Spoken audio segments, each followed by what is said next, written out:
Not your typical scantily-clad virgin sacrifice. A short story by H. Jonas Reindahl. The old priest of Davinci groaned. It was getting harder and harder to drag his tired bones over the huge bluestone blocks that formed the steps up the sacrificial hill. Morton, couldn't we get a handrail installed here? Seems like this precipitous chasm could be dangerous, what with the tourists and all. And I'll need a booster step back there on that big one. His acolyte adjusted his glasses and scribbled a note on the pad he kept in his breast pocket to record the holy words of the priest. "I'll look into it, sir." Davinci marched doggedly upward and finally reached the next ritual station. He raised his arms high to the dark sky as he had to 1,000 other dark skies. "O great moon goddess, we beseech thee to,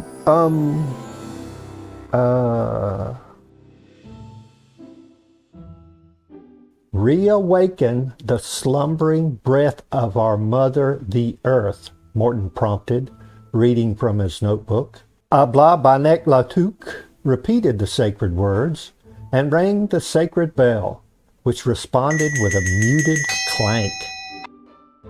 "Where's the sacred golden bell of the moon goddess, Morton?" Morton looked apologetic.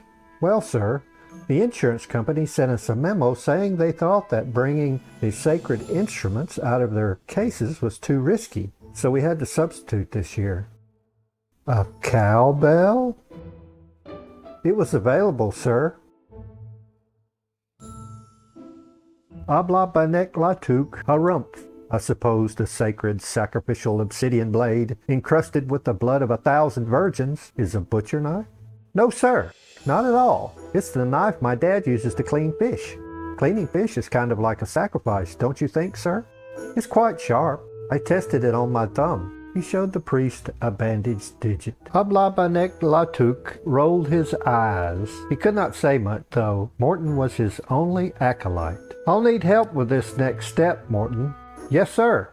The priest made his way ponderously up the steps and, with the assistance of Morton's notebook, performed the next ritual. He only sighed heavily when Morton handed him a fireplace poker in place of the sacred jade lash of Gimli-Kapapatnik. "Might need to speed up a bit, sir," Morton suggested, checking his watch. "We're a bit off schedule. The moon rises to zenith in 18 minutes, and we've 6 more stations to go." "Right. Did you bring me a sandwich?" "Of course, sir." "Why don't you run through the rest right quick and come get me when you're done? I'll sit here and rest a bit and eat my sandwich. You know how my stomach gets if I don't eat regularly." "Certainly, sir. Be right back." Davinci sat heavily, dangled his legs over the precipitous chasm, and gummed his peanut butter and jelly sandwich. His hearing was still quite good, and he followed Morton's accelerated movements up the hill. That thump that sounded like a basting spoon on a cooking pot was supposed to be the sacred drum of preserved human flesh. That cracked police whistle was supposed to be the sacred golden pipes of the dancing odalisques. That retching sound was Morton spinning a few too many times Windersons while chanting the sacred oath of the untouched alabaster goddess. In short order, Morton finished the rituals and came bouncing back down the steps. "We'll have to hurry, sir," Morton encouraged, helping him to his feet. "We've about 6 minutes." The pair finished the climb to the summit of the sacred hill and approached the sacred altar of radiant stone as a glorious full moon climbed higher in the star-sprinkled ebony sky. "Hold on a minute. What's this?" Davinci demanded. Morton beamed quite proudly. "The Scantily-Clad Virgin Sacrifice, sir." "Bollocks. I may be half blind, but I can see that this is a scarecrow." "Why, no, sir.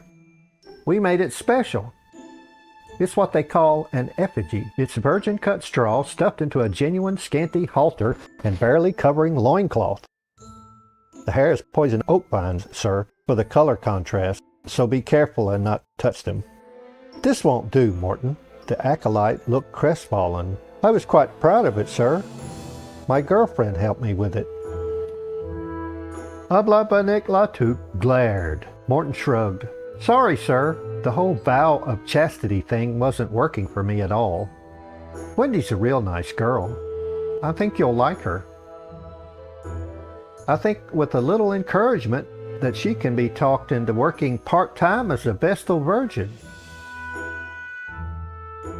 At least last year we had a live pig. Actually, sir, it was 2 hams and a brisket. If you'll recall, sir, you had had a wee bit too much of the sacrificial wine, and you said, oh, never mind. Let's just get on with it. Certainly, sir.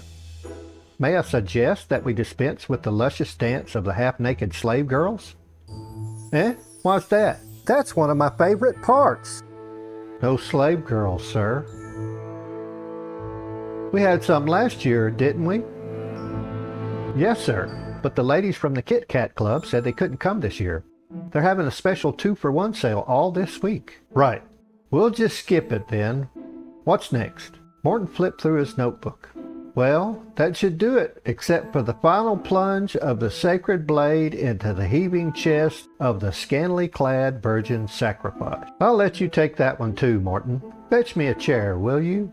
Right, sir. Morton pulled the folding chair from under the altar and set it up for the priest. Good man. You've got my cushion? Morton placed the pillow, and Habla Banek Latuc settled with a sigh into the chair.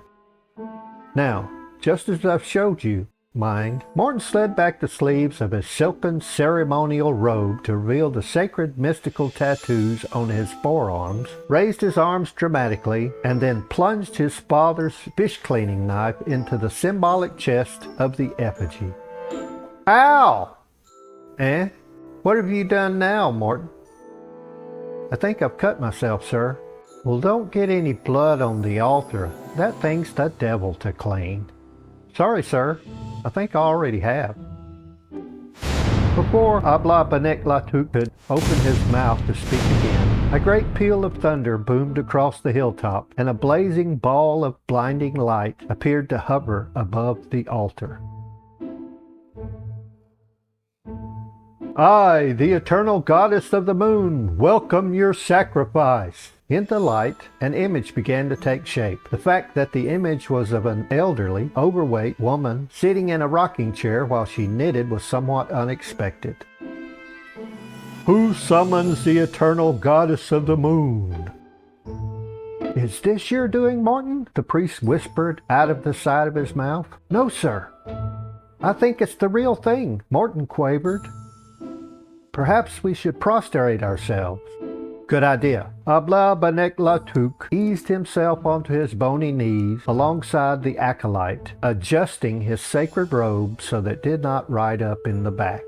Well, who has summoned me? Habla Banek Latuc cleared his throat. It is I, your faithful priest, great goddess. He nudged Morton. Oh, and I, your faithful acolyte, great goddess. Well, what do you want? Could you turn down the volume a bit, great goddess? Habla Banek Latuc requested. It's a little hard on the ears. Okay. A high-pitched screech and a blare of static emerged from the ball of light and then faded.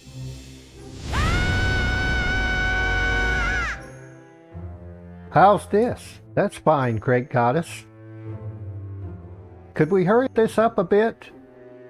My granddaughters are coming over in a few minutes for a visit, and I don't get to see them as often as I would like. The priest rummaged around in his uncertain memory.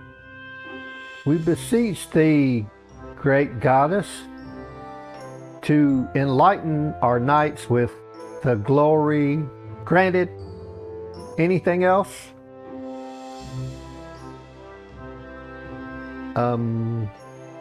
Just a second. Got anything, Morton?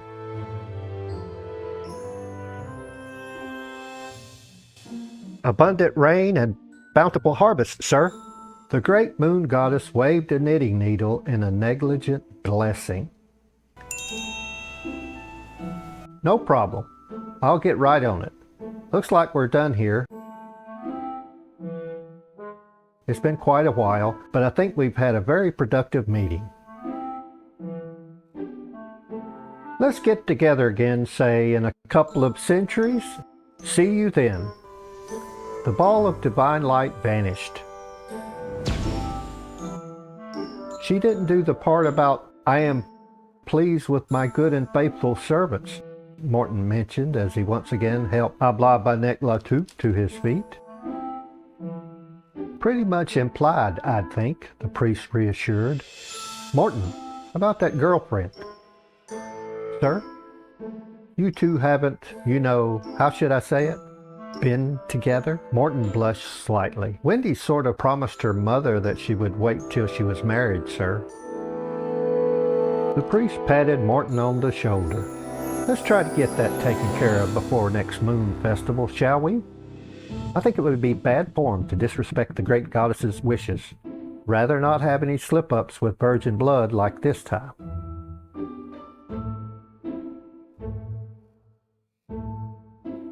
Of course, sir. And make sure we have a very dull knife. Yes, sir. About halfway down the steps, Abla-Banek-Latup had another thought. Morton? Sir? Remind me to bring a sweater next time. Certainly, sir.